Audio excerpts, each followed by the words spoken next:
Sydney the real classes में आपका स्वागत है और आज हम चर्चा करेंगे काइनेटिक थ्योरी ऑफ गैसेस का अंतिम पार्ट 4 और बाकी 3 वीडियोस को देखने के लिए आप आई बटन पे क्लिक भी कर सकते हैं। तो चलिए देखते हैं आज के कंटेंट्स हमारे क्या होने वाले हैं। आज कंटेंट्स हैं, पहला पॉइंट है डिग्रीज ऑफ फ्रीडम, दूसरा है law of equipartition of energy, तीसरा है स्पेसिफिक हीट्स ऑफ गैसेस और कुछ न्यूमेरिकल भी करेंगे हम ताकि कंसेप्ट एकदम क्लियर हो जाए। तो चलिए समझते हैं डिग्रीज ऑफ फ्रीडम क्या है। Degrees of freedom, the degrees of freedom of a dynamical system, dynamical मतलब जो मोशन में हो, स्टैटिक ना हो, are defined as the total number of coordinates, कितने कोऑर्डिनेट हमें चाहिए, टोटल नंबर ऑफ कोऑर्डिनेट किसके लिए चाहिए, और independent quantities needed for complete description of its position और कॉन्फ़िगरेशन। किसी डायनेमिक सिस्टम के पूरे कॉन्फ़िगरेशन को डिस्क्राइब करने के लिए जितने कोऑर्डिनेट चाहिए हमें, उन्हें बोलते हैं degree of freedom. Arrangement of constitute atoms in space of A system, इससे आपको उतना क्लियर नहीं होगा, आगे धीरे धीरे क्लियर होगा ये।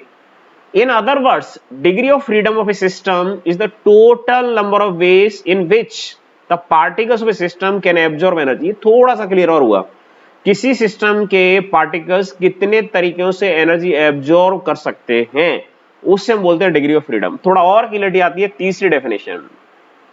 In other words, degree of freedom of a system can be defined as the total number of independent terms, यहां गौर करो, total number of independent terms in expression of kinetic energy और internal energy of the system। किसी system के kinetic energy में कुल कितने independent term आते हैं। आप अच्छी तरह से जानते हैं काइनेटिक एनर्जी दो प्रकार की होती है, एक होती है लिनियर, लिनियर आपकी होती है हाफ एम वी स्क्वायर, और दूसरी होती है रोटेशनल जो होती है हाफ आई ओमेगा स्क्वायर। तो किसी सिस्टम के काइनेटिक एनर्जी या इंटरनल एनर्जी, गैस की बात हो रही है यहाँ पे, इधर रखिएगा, में कितने इंडिपेंडेंट टर्म्स आते हैं वो बताएगा डिग्री ऑफ फ्रीडम। थोड़ा और क्लियरिटी आगे आने वाली है, हमें धीरे धीरे थोड़ा थोड़ा क्लियर हो रहा है ये।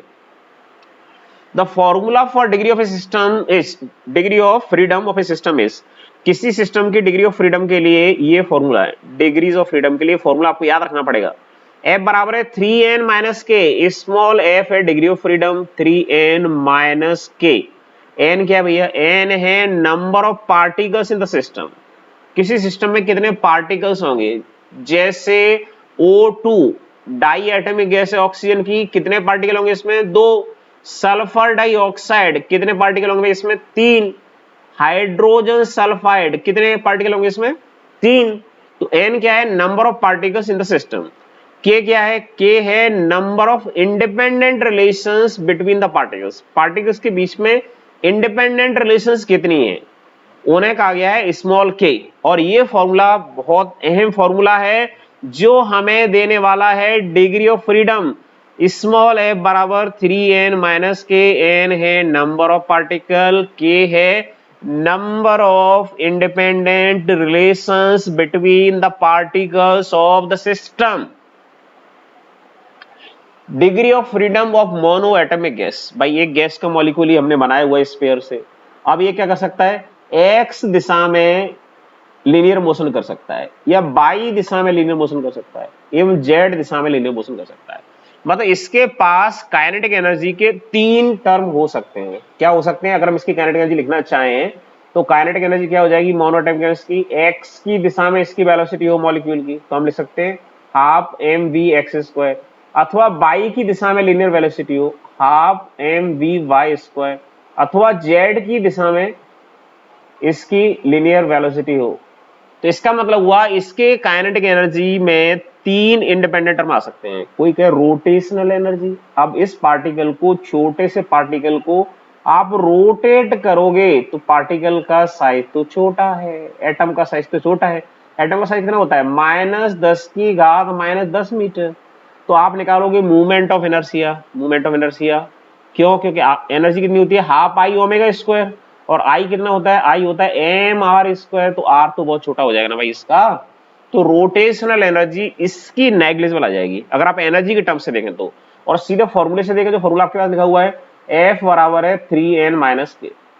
एन मतलब कितने पार्टिकल है इसमें भाई, 3 है, वो सॉरी 1 पार्टिकल है, तो 3 गुणा 1। अब 1 पार्टिकल का खुद से क्या रिलेशन होगा, खुद से कोई रिलेशन नहीं होगा। आपका खुद से क्या रिलेशन, आपके घर में कुछ भी नहीं। पापा से आपका रिलेशन है बाप बेटे का, मम्मी से माँ बेटे का, दीदी से भाई बहन का, खुद से क्या रिलेशन आपका, कुछ भी नहीं। तो नंबर ऑफ इंडिपेंडेंट रिलेशन कितने हो गए, 0। तो डिग्री ऑफ फ्रीडम कितनी आ गई इसकी, 3। एन क्या है, नंबर ऑफ पार्टिकल।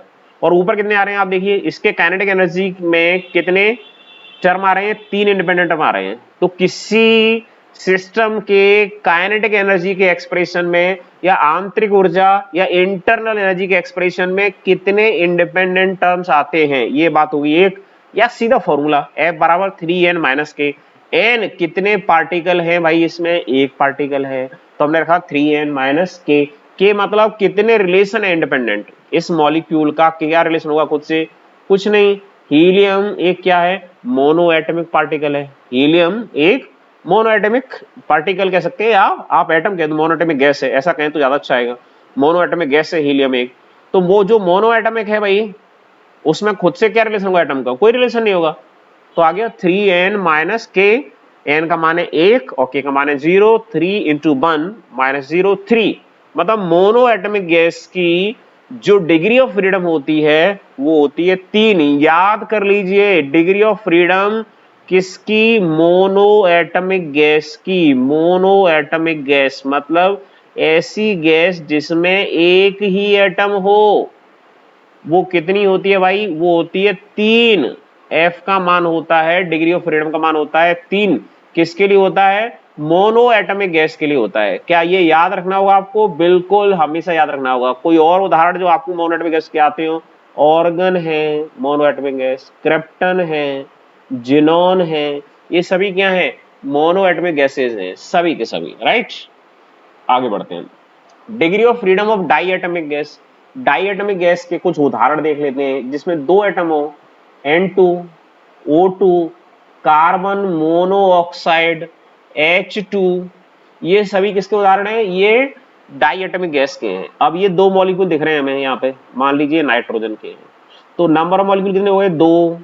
तो यहाँ पे वैल्यू रख देंगे फॉर्मूले में, एन का मान कितना हो गया, 2। और 2 मॉलिक्यूल के बीच में क्या रिलेशन हो सकता है, एक रिलेशन हो सकता है। दोनों के बीच में डबल बॉन्ड हो, सिंगल बॉन्ड हो, ट्रिपल बॉन्ड हो, कुछ भी हो, एक रिलेशन होगा उनके बीच में, 1। तो 3 इंटू 2 हो गया आपका 6, 6 माइनस 1 ये आ गया आपका 5। तो degree of freedom diatomic gas की कितनी है, 5। Degree of freedom diatomic gas की है कितनी है, 5। आप कहें सर उस तरह से निकल आएगा जैसे पहले आपने निकाला था, काइनेटिक एनर्जी एक्सप्रेशन से बिल्कुल निकल आएगा, पर वो थोड़ा सा आपको जब डाई एटमिक ट्राई एटमिक जाओगे कंफ्यूजन भी दे सकता है। इसलिए आप इस फॉर्मूले से निकाल लो, 3n माइनस के, एन नंबर ऑफ पार्टिकल्स हैं और के है उनके बीच में इंडिपेंडेंट रिलेशन। घर में 2 ही सदस्य हैं, 2 भाई रहते हैं, क्या रिलेशन होगा उनके बीच में, भाई भाई का एक रिलेशन होगा। या पति पत्नी रहते हैं, क्या रिलेशन, एक होगा, पति पत्नी का रिलेशन होगा। 2 लोगों के बीच में एक ही रिलेशन तो होगा। चलिए आगे बढ़ते हैं, degree of freedom of try atomic gas. अब ट्राई एटमिक गैस जो होती हैं वो होती हैं 2 तरह की। 2 तरह की मतलब एक तो हो सकती है आपकी लिनियर, एक हो सकती है नॉन लिनियर। तो नॉन लिनियर गैस की अपन बात करने वाले हैं। नॉन लिनियर कौन कौन सी है, कुछ उदाहरण देख लेते हैं। जैसे है वाटर वेपर H2O, ये नॉन लिनियर है, लाइन में मॉलिक्यूल्स इसके अलावा नहीं होते। सल्फर डाइऑक्साइड, ये कैसे हैं, नॉन लिनियर है। तो 3 मॉलिक्यूल दिख रहे हैं आपको, ये 1, 2 और 3 मॉलिक्यूल नॉन लिनियर है। तो यहाँ पे हमने फॉर्मूले का इस्तेमाल किया, F बराबर है 3n माइनस के। n मतलब नंबर ऑफ मॉलिक्यूल्स या नंबर ऑफ आपके एटम का है, मॉलिक्यूल के एटम का है। कितने एटम है यहाँ पे, 3। अब इनके बीच में रिलेशन क्या हो सकती है, इसको नाम दे दीजिए, मान लीजिए A है, ये इसका नाम है B, इसका नाम है C। तो इनके बीच में 3 रिलेशन हो सकती हैं। A का B से रिलेशन है, B का C से रिलेशन है और A का C से रिलेशन है। एक रिलेशन, 2 रिलेशन एंड 3 रिलेशन। तो K का मान क्या रख देंगे हम, 3। ये आ गया आपका 3 into 3 9 minus 3 is equal to 6। Relation में आप ऐसे देख लें, अगर यहां समझना है तो घर में 3 सदस्य हैं, कौन है, मम्मी, पापा एंड यू। तो यहाँ 3 रिलेशन है। आपका पापा से क्या रिलेशन है, बाप बेटे का। आपको मान लिया मैं आप बॉय हो, और आपका मम्मी से क्या रिलेशन है, माँ बेटे का। और मम्मी पापा का क्या रिलेशन है, हस्बैंड वाइफ का। तो 3 एटम है, केवल समझने के लिए उदाहरण आपको दे रहे हैं हम। 3 एटम है तो 3 रिलेशन है यहाँ पे, और इंडिपेंडेंट रिलेशन है। मम्मी का पापा से जो रिलेशन है मम्मी का आपसे जो रिलेशन है, आपका पापा से जो रिलेशन है, वो सभी रिलेशन इंडिपेंडेंट है, इंडिपेंडेंट रिलेशन है। तो degree of freedom non linear try atomic molecule के लिए, ट्राई एटमिक गैस के लिए कितनी होती है? 6 होती है।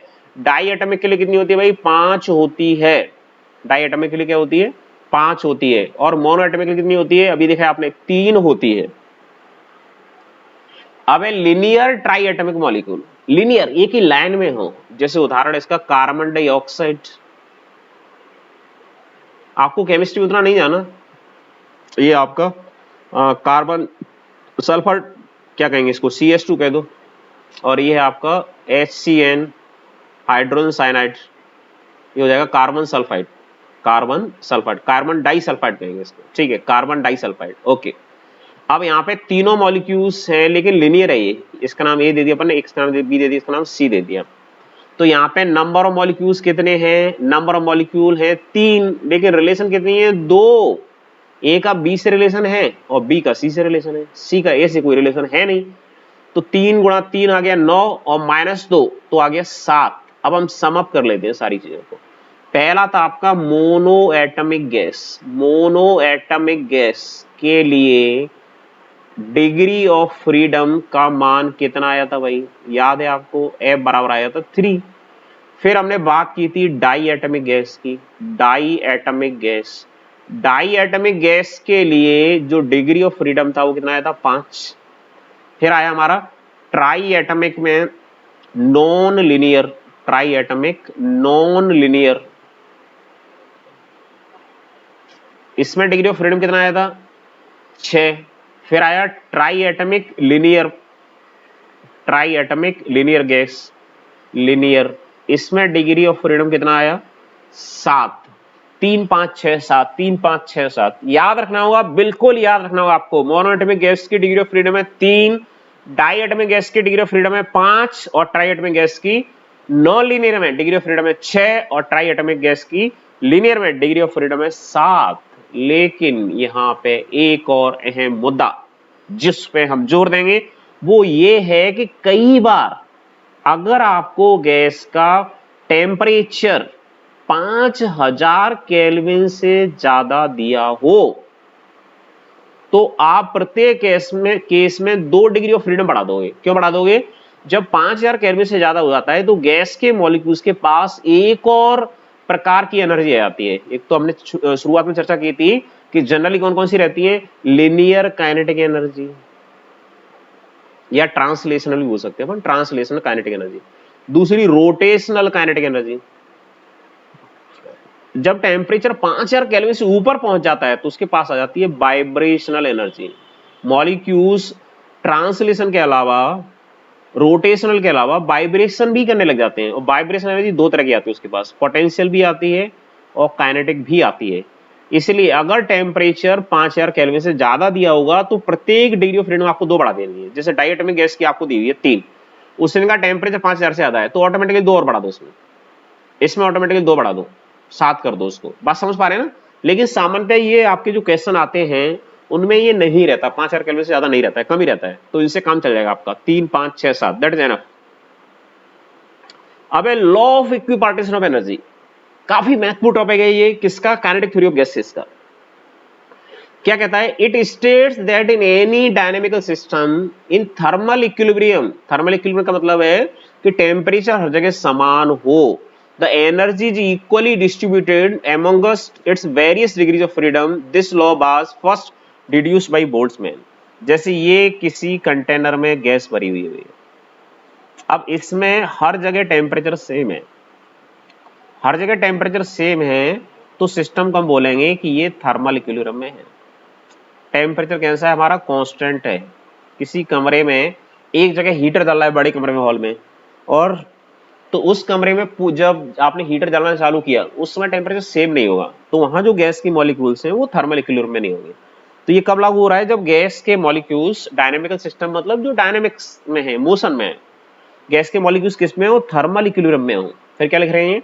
द एनर्जी इज, जरा देखें, अंडरलाइन कर देते हम, the energy is equally distributed, energy equally distributed है कहां पर?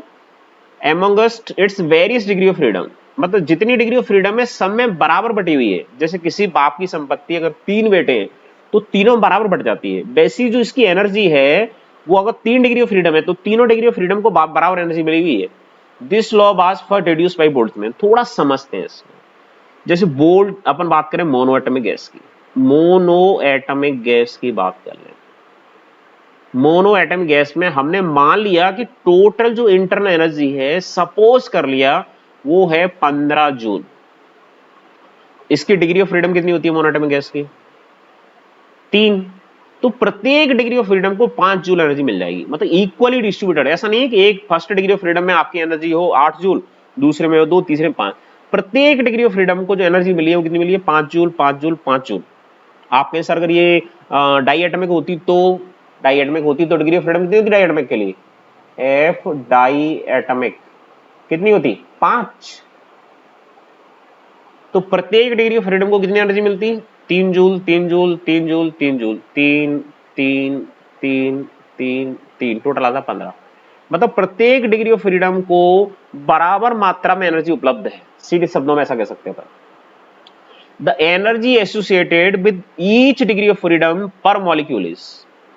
फिर उन्होंने ये भी बताया बोल्ट्जमैन ने कि प्रत्येक जो आपका डिग्री ऑफ फ्रीडम है उसको पर मॉलिक्यूल कितनी एनर्जी मिल रही है। वो जो एनर्जी मिल रही है, जिसे ई कह रहे हो आप या यू कहो, वो है हाफ के बी इंटू टी। के बी है बोल्ट्जमैन कांस्टेंट, के बी है बोल्ट्जमैन कांस्टेंट। इसकी वैल्यू है 1.38 इंटू 10⁻⁻23 जूल पर केल्विन। क्या आपको ये वैल्यू याद होनी चाहिए? बिल्कुल बिल्कुल बिल्कुल याद होनी चाहिए। 1.38 into 10⁻23 joule kelvin.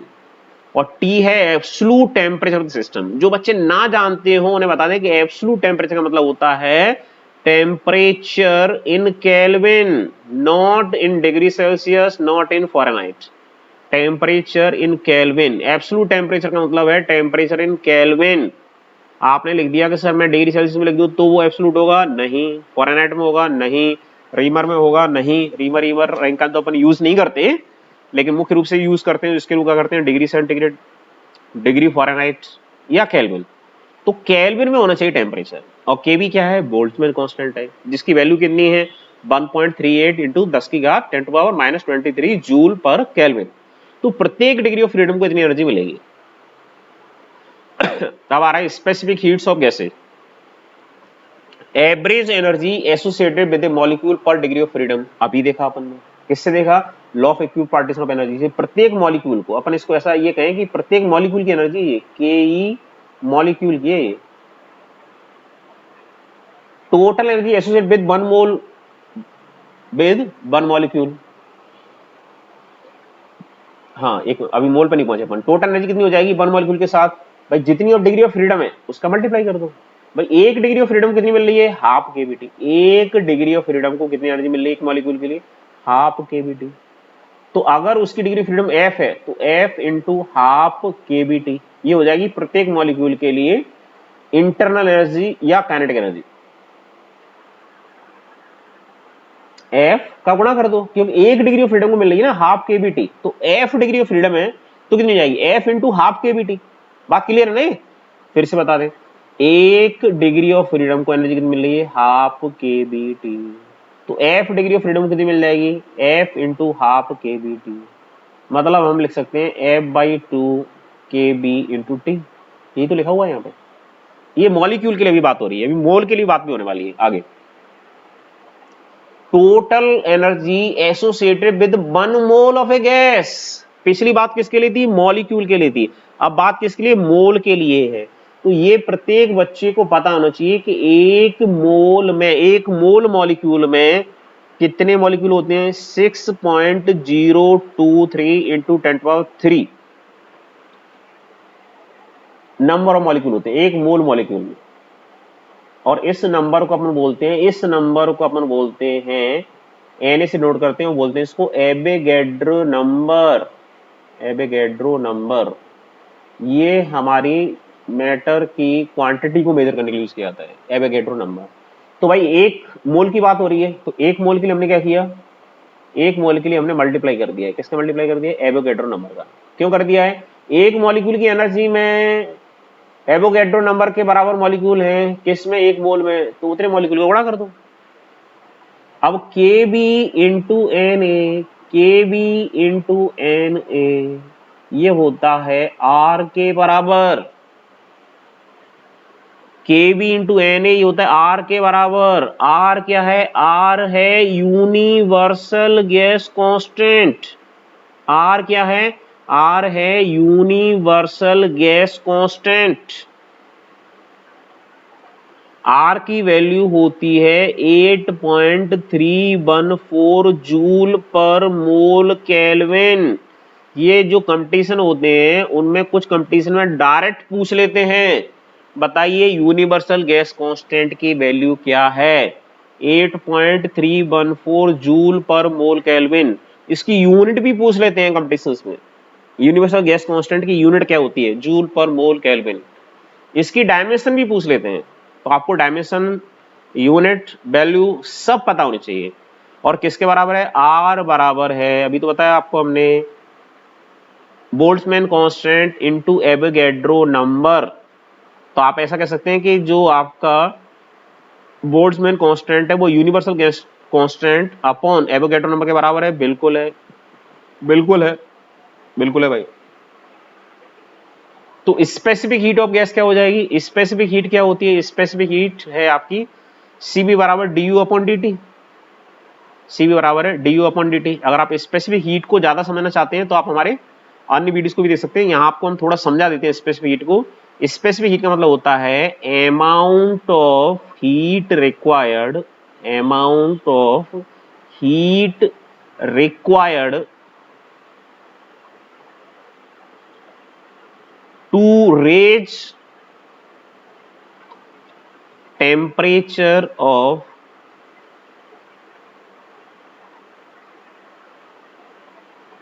unit mass of a substance, unit mass of a substance by 1 degree Celsius, by 1 degree Celsius. ये होती है आपकी स्पेसिफिक हीट। लेकिन हमने यहां पे लिखा है यूनिट मास, उसके हम लिखते हैं यूनिट मोल, 1 मोल। तो उस हीट को फिर स्पेसिफिक हीट नहीं कहते, फिर उसको मोलर स्पेसिफिक हीट कहते हैं। और जो हीट यहां चर्चा हो रही है वो सभी की सभी मोलर स्पेसिफिक हीट है, मोलर स्पेसिफिक हीट है।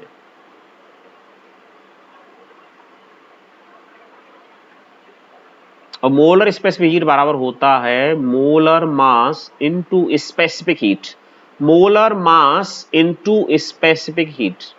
ये थर्मोडायनेमिक्स में और विस्तार से आपको पढ़ाएंगे। अभी आप याद रखिए कि Cb बराबर है du अपन dt। U है आपकी इंटरनल एनर्जी। तो डिफरेंशिएशन कर दिया, आप ऊपर देखिए यहाँ पे du अपॉन dt, U का मान कितना आता है F/2RT। तो T के रेस्पेक्ट में डिफरेंशिएशन है, तो कितना आ गया F/2R। ये आ गई Cv। Cv मतलब specific heat at constant volume.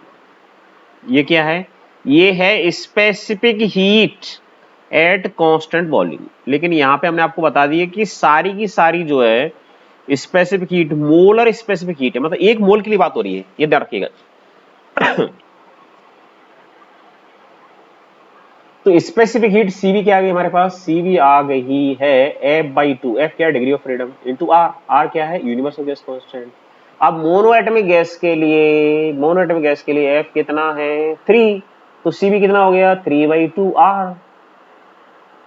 और ये बड़ा फेमस फॉर्मूला है, मेयर्स फॉर्मूला, मेयर्स फॉर्मूला बड़ा फेमस है।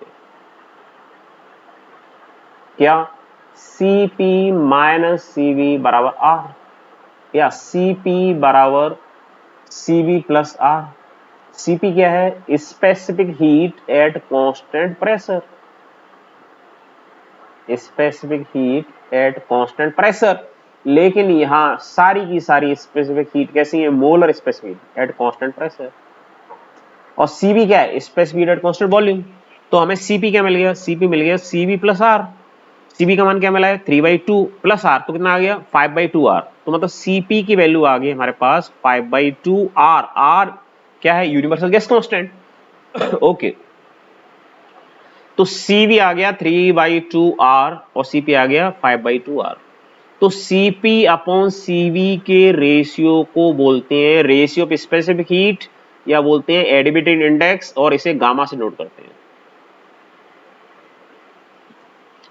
तो रेशियो ऑफ स्पेसिफिक हीट क्या हो जाएगा?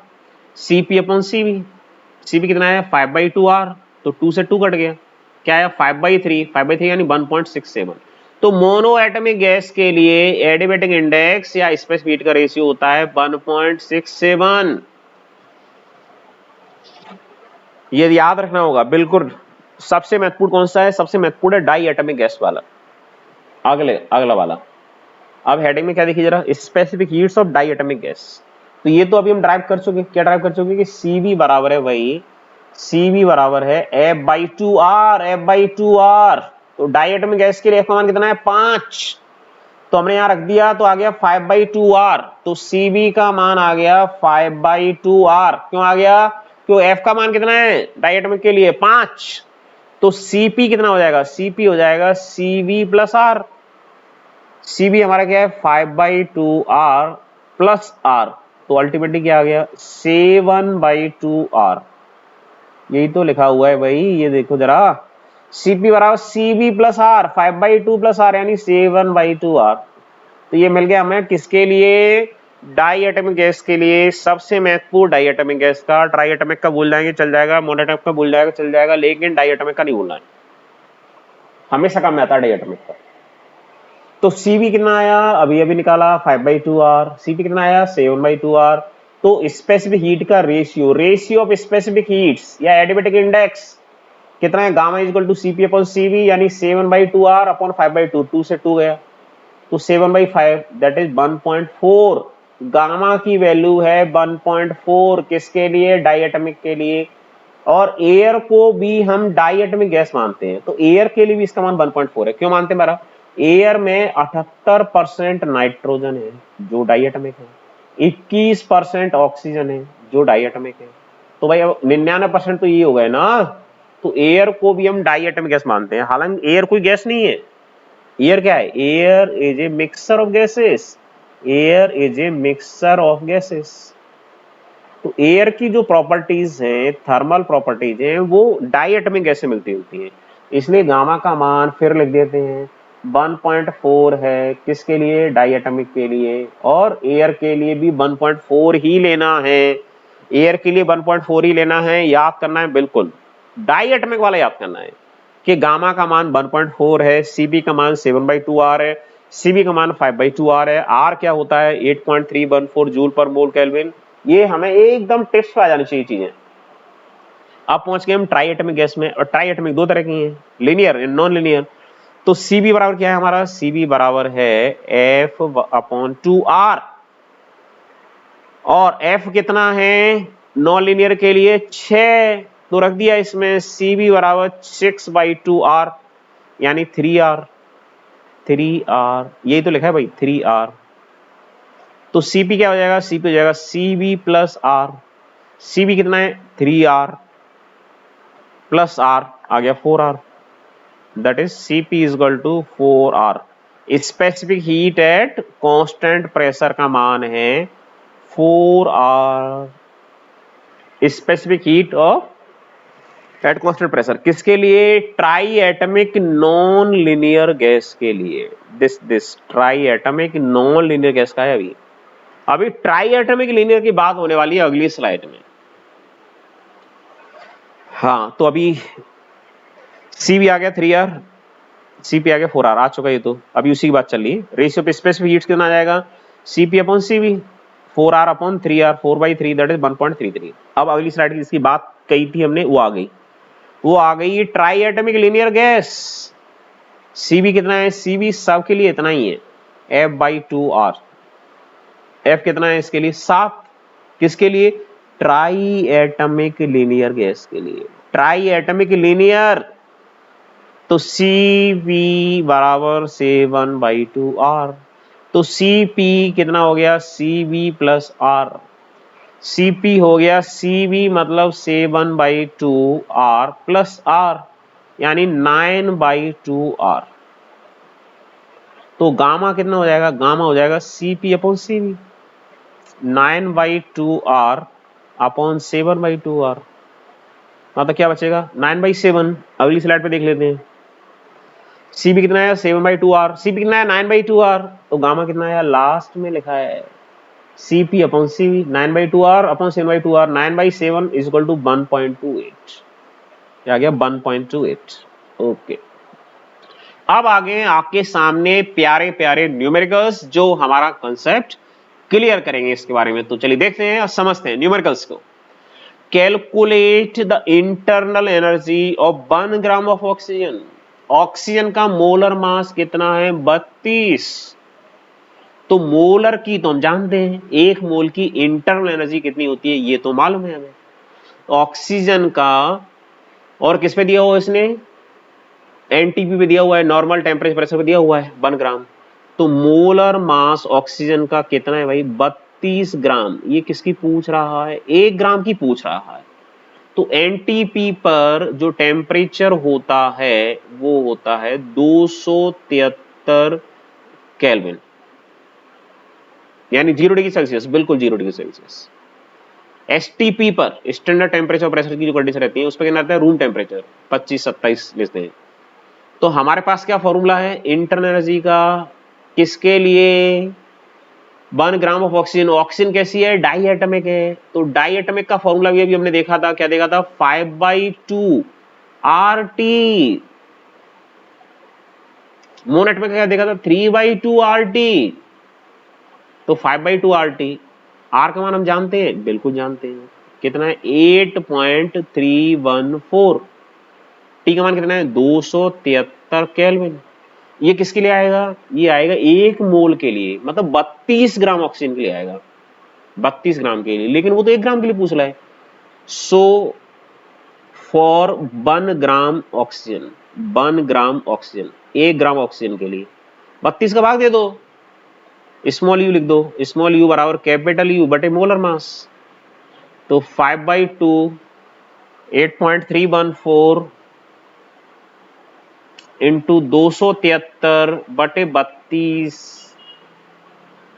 और ये वैल्यू आप कैलकुलेट करोगे तो लगभग आती है 177.2 जूल।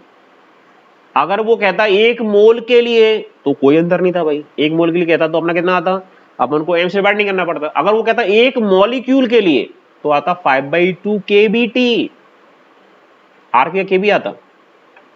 उसने कहा 1 ग्राम ऑक्सीजन के लिए तो हमें मोलर मास से डिवाइड करना पड़ा इसको। Calculate the molecular kinetic energy of 1 gram of helium. फिर से वही बात होगी यहाँ पे, 1 ग्राम ऑफ हीलियम, हीलियम का मॉलिक्यूलर वेट कितना होता है 4, तो 4 का भाग देना पड़ेगा ना अपन को। टेम्परेचर कितना है 273, टेम्परेचर है 273, sorry 127 degree, temperature 127 degree Celsius. तो हमें इसमें 273 जोड़ना पड़ेगा, 127 प्लस 273, क्योंकि एब्सोल्यूट टेम्परेचर की बात होगी यहाँ पे, एब्सोल्यूट टेम्परेचर की बात होगी तो ये हो जाएगा 400 केल्विन। अब हीलियम कैसी है, हीलियम है मोनोएटमिक, हीलियम है मोनोएटमिक। तो मोनोएटमिक के लिए आपकी जो एनर्जी है, इंटरनल एनर्जी है या काइनेटिक एनर्जी है, वो कितनी होगी 3/2 RT। लेकिन हमें तो 1 ग्राम के लिए चाहिए तो 4 का भाग दे देते हैं। For 1 gram of helium small you बराबर कैपिटल यू अपॉन एम, तो 3/2 RT अपॉन एम।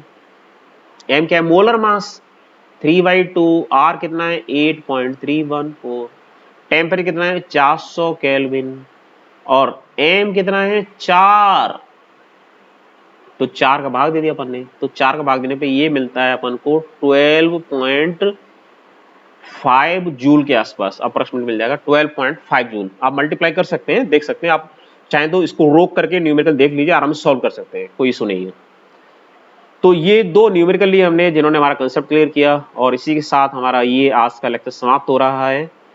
वही सेम चीज लिखी हुई है। तो thank you very much for watching this video, please like this video, share this video. If you any doubt then write your query, your doubt in the comment section. एक बार आपका पुनः धन्यवाद। जय हिंद, जय भारत।